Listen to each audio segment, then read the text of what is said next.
La mayoría de personas que han escuchado mi punto de vista desde hace algún tiempo se habrán dado cuenta que no solamente me resisto a hacer predicciones, ¿no? O sea, qué cosa es lo que va a suceder en el futuro, sino que suelo ser bastante crítico con aquellos que las hacen.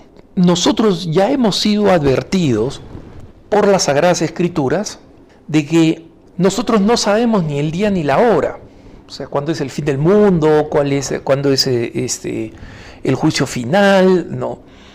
Son cosas que no nos corresponden saber, y muchos utilizan el pasaje de saber interpretar el signo de los tiempos, donde Jesús advierte, ¿no?, sobre cómo sabemos a través de los signos que viene una tormenta, y justamente usa este signo porque Jesucristo nos pide que observemos las cosas que indican objetivamente problemas reales.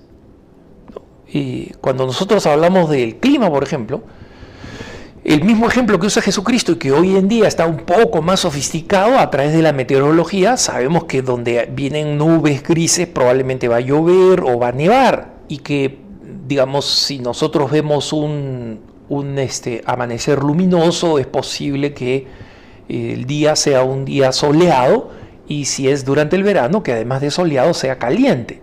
Entonces, ahí Jesucristo está explicando justamente cómo nosotros no tenemos que ser tontos al observar los signos de los tiempos. Y los signos de los tiempos, por ejemplo, ahora claramente tienen indicativos, ¿no?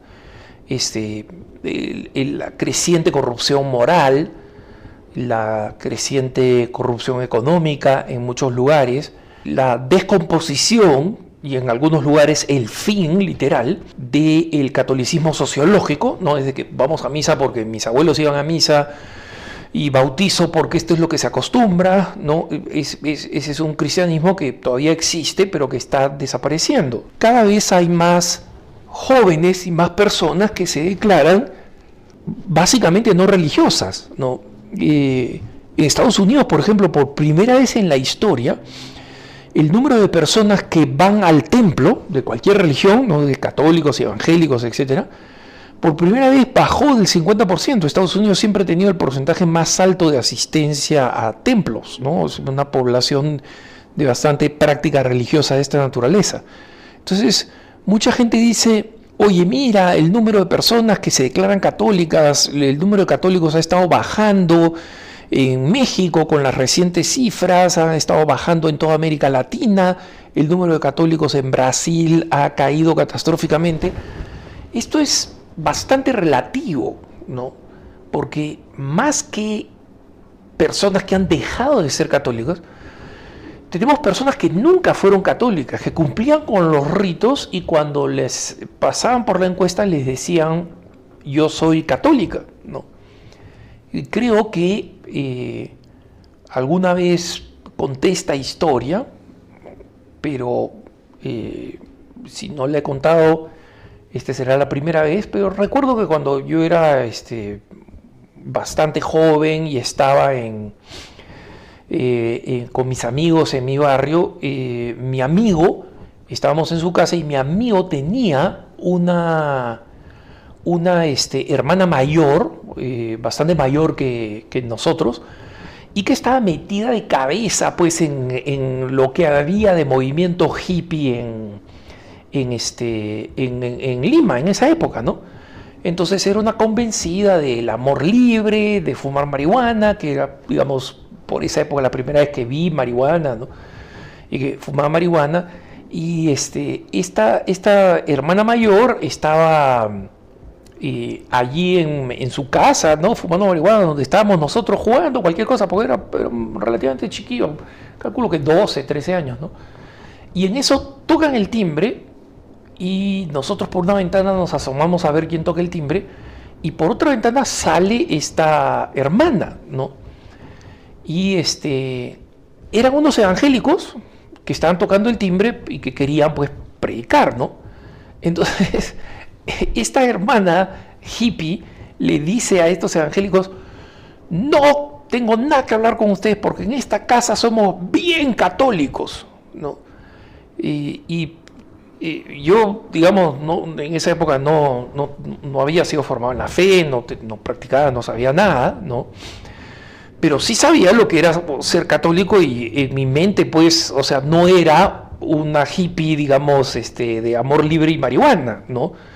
No porque la esté juzgando, pero ella estaba convencida de que ser católico es algo que tú te declaras, ¿no? Hoy en día, un muchacho que vive como un hippie, digamos, y que consume marihuana, la única diferencia es que no se va a decir católico. Entonces, lo que estamos viendo no es necesariamente el decrecimiento de los números de católicos, sino el sinceramiento de los que hace tiempo ya no eran, pero se decían católicos y que hoy en día, especialmente entre los más jóvenes, dicen, no lo soy, no voy a decir que soy lo que no soy, ¿no?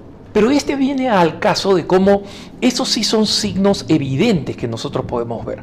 Entonces nosotros podemos ver que estamos camino a una creciente crisis. Lo que no podemos ver es que este sea un signo del fin del mundo, porque personas que anuncian el fin del mundo han sido activas durante 2000 años. O sea, desde el principio del Evangelio. Ustedes recuerden en el pasaje de la resurrección, ese tan bonito donde Jesús se encuentra con Pedro y le hace decir 3 veces que lo ama, ¿no? Cuando dice sígueme, ¿no?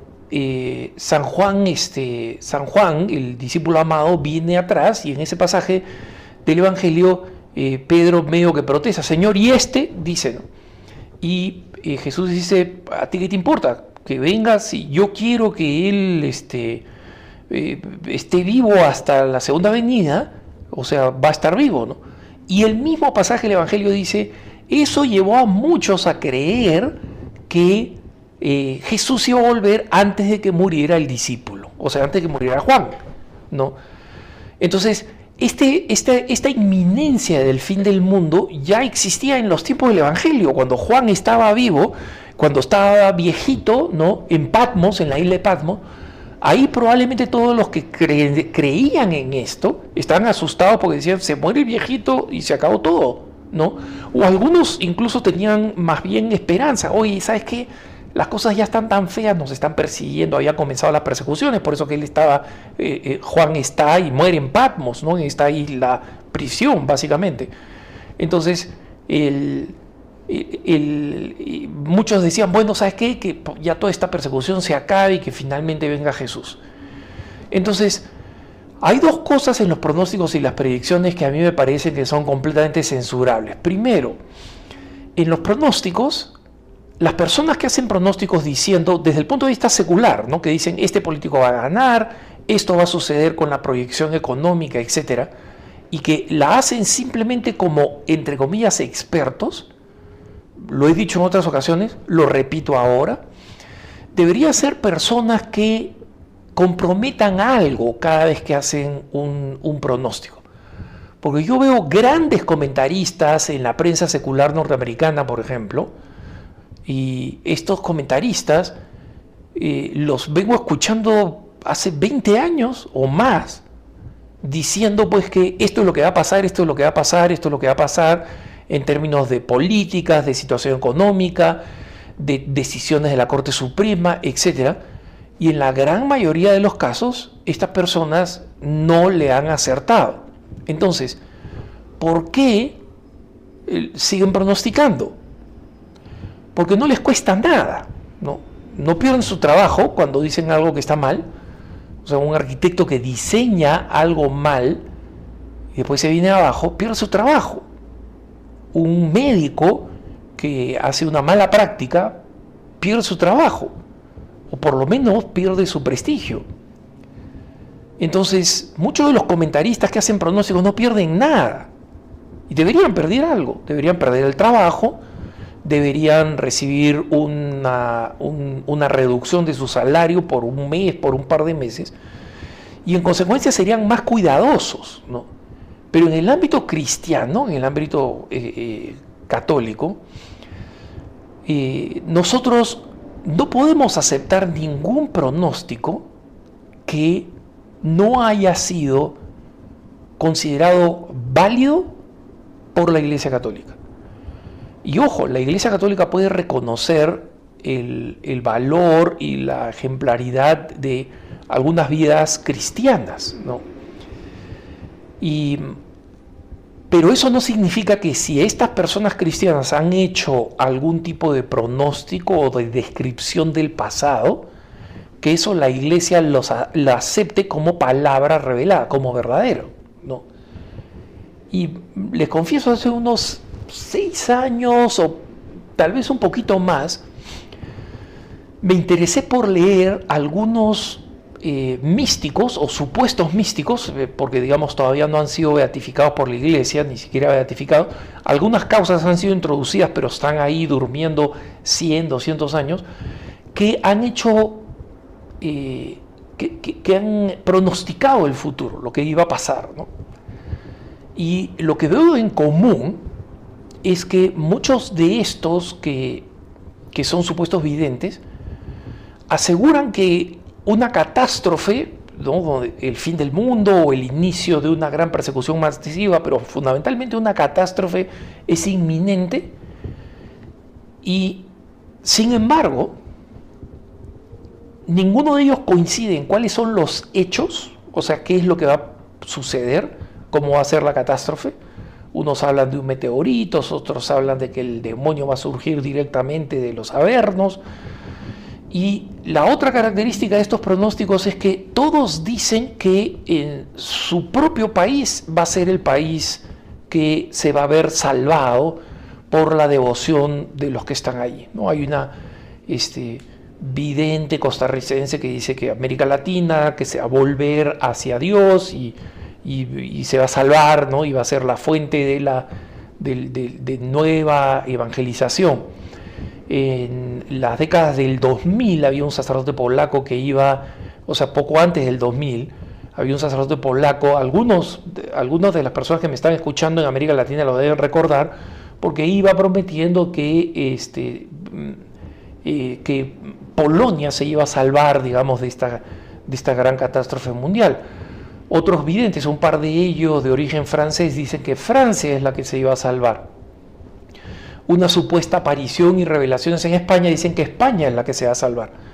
Entonces, es obvio que tenemos muchas visiones contradictorias y que al final mucha gente termina creyendo en aquella supuesta visión que les tocó a ellos. O sea, resulta que yo escuché a la Virgen de Garabandal, creo en la Virgen de Garabandal y en sus promesas.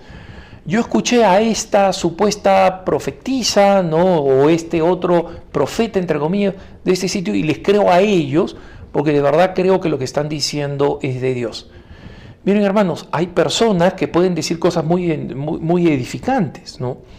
Eso no las hace santas y tampoco hace que sus pronósticos sean verdaderos, hasta que la Santa Madre Iglesia no se pronuncie. Entonces, yo no creo que en el mundo, en la mundanidad, le pongan precio a los pronósticos de los, entre comillas, especialistas. Pero por lo menos en la Iglesia sí deberíamos tener el sano escepticismo que nos pide el autor de la carta a los hebreos. Jesucristo es el mismo ayer, hoy y siempre, o sea, para el futuro. No, Jesucristo es el mismo ayer, hoy y siempre. No os dejéis engañar por doctrinas llamativas o extrañas. Que tengas un buen día.